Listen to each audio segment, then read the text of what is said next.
Damn les gens, j'espère que vous allez bien. C'est un plaisir de vous parler aujourd'hui. Et aujourd'hui les gens, même si on est tous d'accord pour dire que les biceps sont les muscles les plus importants au monde et que les autres ne sont là que pour nous divertir et nous occuper le reste de la semaine, vous êtes nombreux à me demander une vidéo sur l'exercice de base. J'ai demandé le squat. Surnommé aussi le au secours, vite, je peux plus marcher pendant 5 jours, vite apporte-moi des béquilles, vite putain de merde. Une séance jambes va donc se diviser en deux parties importantes. Pendant les squats, You, me or nobody is gonna hit as hard as life. But it ain't about how hard you hit. It's about how hard you can get hit and keep moving forward. How much you can take and keep moving forward. That's how winning is done. Pain is temporary. It may last for a minute or an hour. et le lendemain des squats. Aïe, aïe.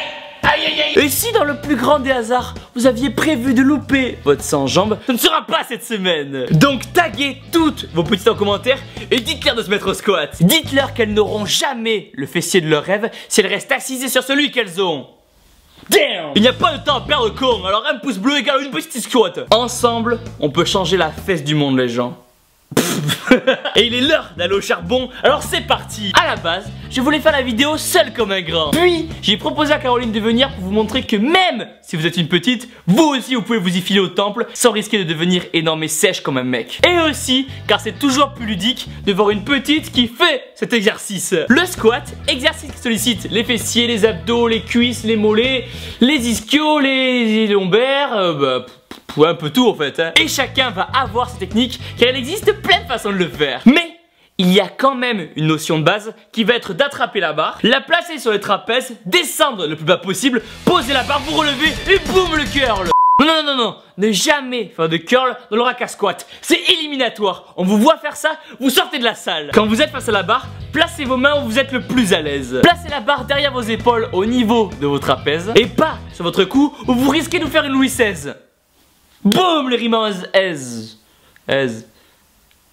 oui. Mettez vos pieds largeur d'épaule, les orteils légèrement vers l'extérieur. Descendez doucement le plus bas possible en gardant toujours une position propre, hanche droite, dos solide, pec bombé, fier comme un coq. Et là, maintenant que vous êtes au plus bas, faites partir le mouvement des talons comme le cheval, serrez vos fessiers comme si vous vouliez casser une noix avec, les genoux toujours dans l'alignement de vos pieds vers l'extérieur, vos hanches droites, sortez les pecs, serrez bien la barre, ne pensez plus au Mexicain que vous avez mangé à midi et poussez. Vous devez imaginer que vous êtes face à un mur ou à un dos énorme et sec et vous devez rester le plus droit possible pour ne pas vous blesser. Après, je peux comprendre qu'au début, vous ayez peur de faire du squat, car au final, cet exercice est tel une petite qui vous regarde de haut que vous n'osez approcher. Jusqu'au jour où vous prenez votre courage à deux pecs et vous avancez vers elle d'un pas déterminé. Vous n'êtes pas là pour trier les shakers. Et même si c'est risqué, effrayant et qu'elle vous paraît si inaccessible, une fois que vous aurez passé votre main sur sa peau rugueuse et douce à la fois, elle se montrera protectrice et de ses bras vous aidera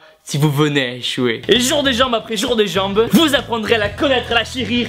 Elle vous laissera entrer dans son intimité la plus secrète où vous pourrez alors descendre profondément en elle. Après, pour la respiration, prenez une grande inspiration avant de faire votre série, puis descendez en la bloquant et soufflez une fois en haut. Un fait étonnant que vous allez aussi remarquer est ce pote qu'on a tous qui a subitement mal au genou ou en bas du dos le jour des jambes. Ouais gros, c'est Thibaut, tu viens faire les jambes à la salle aujourd'hui?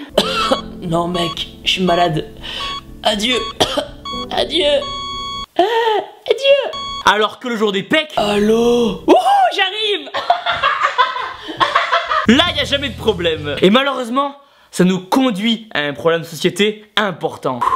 Chaque année, de plus en plus de cuisses sont laissées à l'abandon. Ignorées de tous, elles n'ont personne pour s'occuper d'elles et finiront par disparaître derrière un baggy ou une photo recadrée sur Instagram. Et comme les macarons, cette mascarade ne peut plus durer. Ce n'est pas parce que vous n'avez jamais entendu une petite dire « Ouais Jenny, c'est Marianne au téléphone. Oh, c'est pas quoi, il y avait Brian en cours aujourd'hui, il était en short. Oh, je te raconte pas la taille de son quadriceps, hein. Oh, il est monté comme un âne. Et je te parle même pas de la taille de ses ischio-jambiers. C'est simple, je me suis levé pour aller au tableau, j'ai été énorme et mouillé. » Que vous ne devez pas faire vos jambes. Une semaine de muscu sans squat, c'est comme une journée sans ridand. Ça ne se fait pas. Et si par malheur un jour vous avez un coup de barre pour aller à la salle, attrapez-la et faites du squat avec. Et voilà les gens, maintenant je veux que vous répandiez la bonne nouvelle, que vous partagiez la vidéo sur le mur de toutes les personnes qui doivent se mettre au squat, que vous explosiez les pouces bleus énormes, mais c'est comme de la vidéo, que vous abonniez et surtout que vous n'oubliez jamais que vous vous êtes les meilleurs. Là, c'est le petit leg curl couché où vous pouvez travailler les ischios, mais aussi plein d'autres muscles. No pain, no tartine.